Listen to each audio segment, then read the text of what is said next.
My name is Beth Schechter, and I am the Executive Director of the Open Cannabis Project. So the OCP is an independent nonprofit that is devoted to collecting all kinds of prior art about cannabis and hemp plants. Back in 2015, the first ever utility patent was issued on a cannabis plant, which is something that people didn't really think could happen.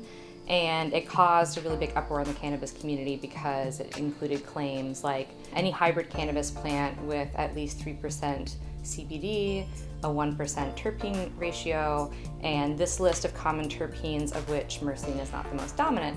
And some people were like, wait a second, that might not be new, and other people were like, who knows? And ultimately there is no clarity around whether it's new or not. And also the only way to prevent future similar patents or to prevent any kind of patent that might reach into the public domain of cannabis is to document all the plants that are out there, its genetic material, its CBD, THC ratios, all of that kind of stuff, so that it would be clear to the patent office or any patent examiner what's new and what's not. So our mission is to collect as much of that data as we possibly can so that we can have a resource to use for preventing overbroad or illegitimate patents.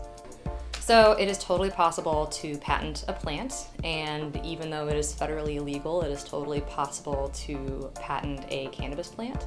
There are two methods that you can use. You can use a plant patent, which is a fairly narrow kind of patent that really only covers a plant and its clones, and the clones have to be stable and they can be bred with any other plant and it doesn't matter, so it's really just the plant and its clones. When plants get patented under utility patents, they can be much more broad. So in addition to just covering clones of plants, they can also cover potentially seeds, they can cover genes, individual genes.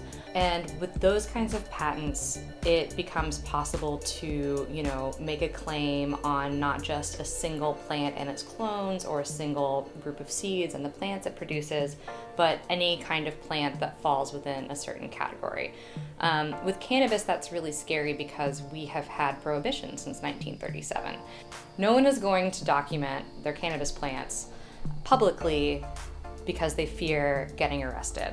Any patenting office relies on public documentation about whatever it is in the application that's coming by their desk. In this case, it's a plant.